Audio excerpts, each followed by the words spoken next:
Iran war फिर से headlines में है, पर सबसे बड़ा सवाल ये है कि क्या मिडिल ईस्ट फिर से ट्रबल में है, कोई प्रॉब्लम में है? क्या इसका असर इंडिया में पड़ने वाला है? इसमें स्टॉक मार्केट पे और रुपीस पे या फिर डेली लाइफ में पड़ सकता है?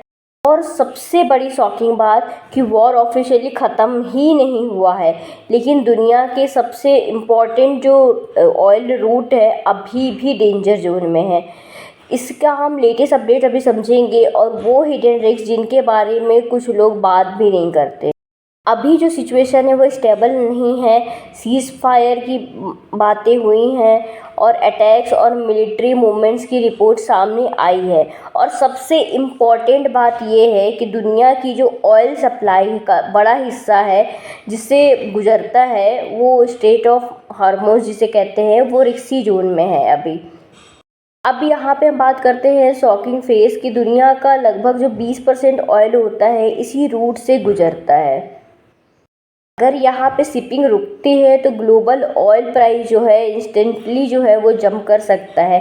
यही सबसे बड़ा रीज़न है कि पूरी दुनिया का जो इस एरिया पे क्लोजली वॉच कर रही है। हालांकि कुछ शिप्स अभी चलने लगे हैं, उनका आना जाना अभी स्टार्ट हो चुका है, लेकिन नॉर्मल ट्रैफिक अभी भी रिस्टोर नहीं हुआ है जैसे कि पहले होता था।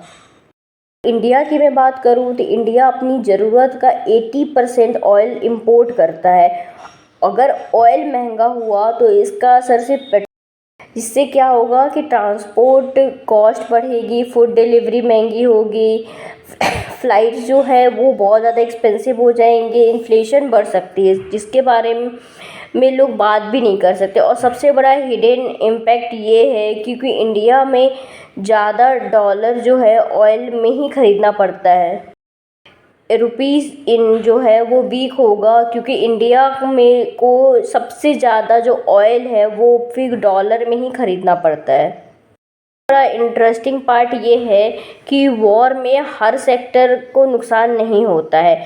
कुछ सेक्टर क्रैश हो जाते हैं और कुछ ऐसे हैं जो कि प्रॉफिट्स बनाते हैं। हम आगे बात करने वाले हैं कुछ सेक्टर्स के बारे में जो कि रिस्क वाले जो सेक्टर है वो एविएशन के हैं, पेंट कंपनीज है, केमिकल जो सेक्टर है, ये सारे रिस्क वाले सेक्टर है। और जो आपको बेनिफिट दे सकते हैं वो डिफेंस कंपनी है, ऑयल से जो रिलेटेड कंपनियां हैं जैसे कि Hindustan aeronautics limited, Bharat electronic limited, oil and ONGC, ये सारे जो स्टॉक्स है वो आपको प्रॉफिट बुक करा सकते हैं।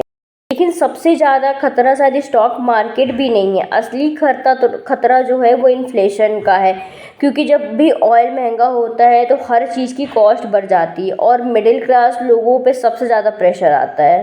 जैसे कि गैस, हमें पता ही है कि गैस डे बाय डे महंगी होती जा रही है, पेट्रोल महंगा होते जा रहा है, तो अगर ये दोनों चीज़ें महंगी होगी तो सारी चीज़ें पर इसका बुरा असर पड़ सकता है।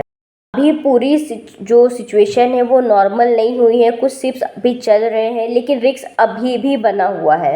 अब सवाल ये है कि अगर कॉन्फ्लिक्ट बढ़ता है तो क्या इंडिया की इकोनॉमिक इस प्रेशर को हैंडल कर पाएगी? आपकी क्या राय है? कमेंट में मुझे ज़रूर बताएं और ऐसे ही ग्लोबल अपडेट्स के लिए मेरे यूट्यूब चैनल को सब्सक्राइब करना ना भूलें।